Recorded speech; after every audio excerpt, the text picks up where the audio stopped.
We've had this gravel road in for, I don't know how long, a month or two. And my guy, Josh, comes in here all the time. And he came in this morning and dropped off some stuff for the framers. And he calls me, says, hey, I'm stuck. I'm like, how do you get stuck in a gravel road? And he said, what gravel road? And I said, the gravel road that's been here for 2 months. He goes, well, I didn't know there was a gravel road on this property. So that's what I'm dealing with. Thanks, Josh. Need to go get my boots. Okay, let's go get the gribble dribble out. Got a little bitty two-wheel drive truck. And some of the time, I think he thinks he's 4-wheel drive. Pecker head. Whoa, oh shoot, oh shoot. I almost took out a skid steer. Or skid steer almost took me out.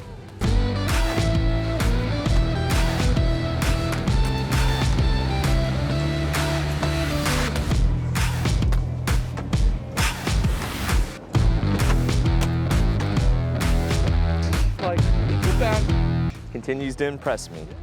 So, and Josh, can you imagine if it had actual mud tires on it? All terrains?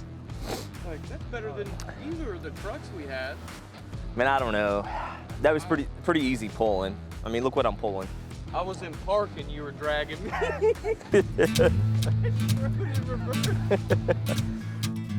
Make me work, make me sweat inside, make me feel like I'm alive.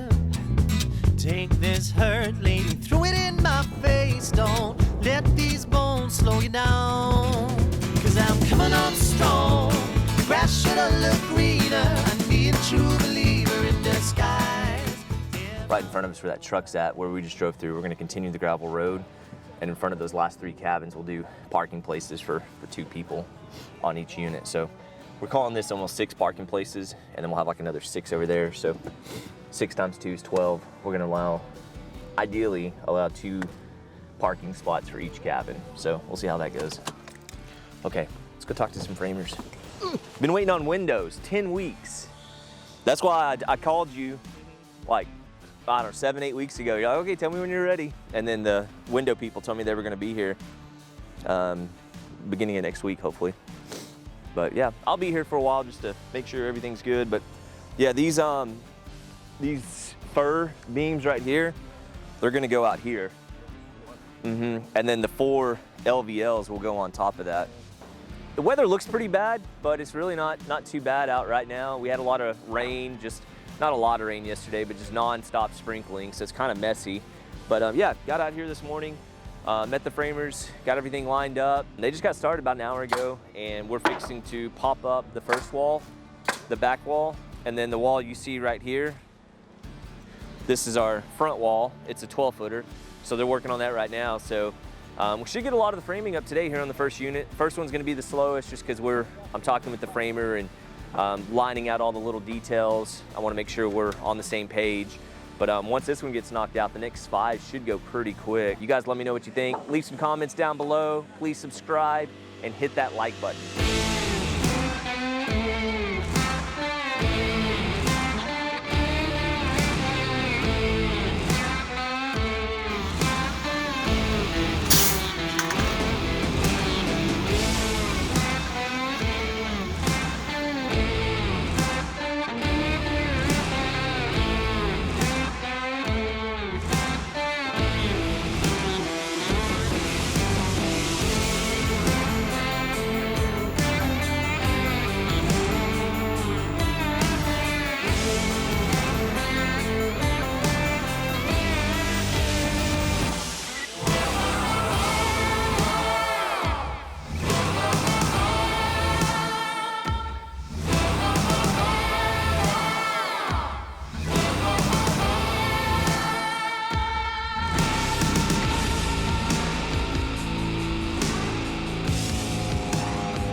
Last week when we started, on that Thursday, we had materials delivered here at the 40 acres, and the framers got here that morning and got started and completed this unit that you see right here.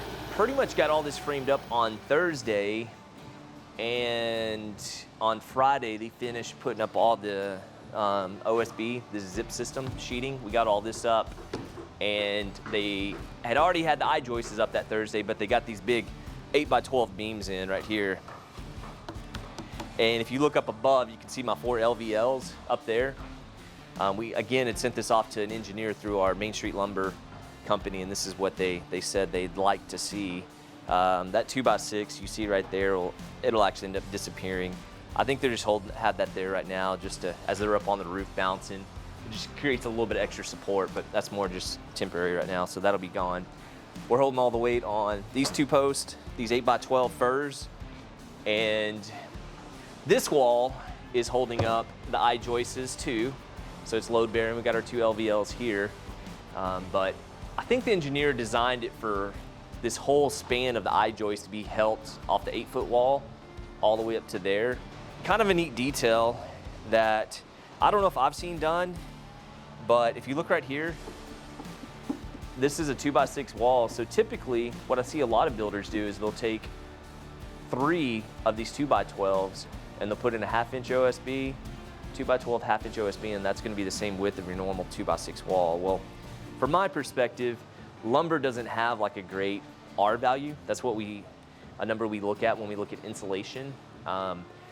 We spray foam all our homes, and we're shooting for around 4 per inch on the R value for insulation, and lumber is probably closer to a 1 R value, and so it's really not a great insulating material. But I mean, of course, we need it here structurally. So what I did, we left the middle 2x12 out, and this is actually going to get filled with insulation. I think that's about 2.5 inches of insulation. So just a little extra detail. And then we actually took those walls, and instead of doing a standard 16-inch on center, we did a 24-inch on center.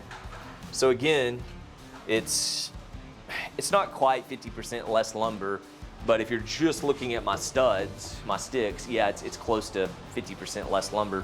Plus it allows for me to have more insulation in the walls. Now, a few extra things I need to do, like if I'm putting up sheetrock, I probably need to use 5/8 versus 1/2 inch, but we're actually gonna be putting up shiplap, so that really doesn't even affect me. But again, we did the 24-inch on center studs, just so we could get more insulation in the walls and just make this thing as efficient as we can. That's something I've really tried doing over the last few years as we build these things, to just spend a little bit more money on the additional materials and try to make these things more airtight, more efficient. You can, if you look up top, you can see my 12-inch I-joists.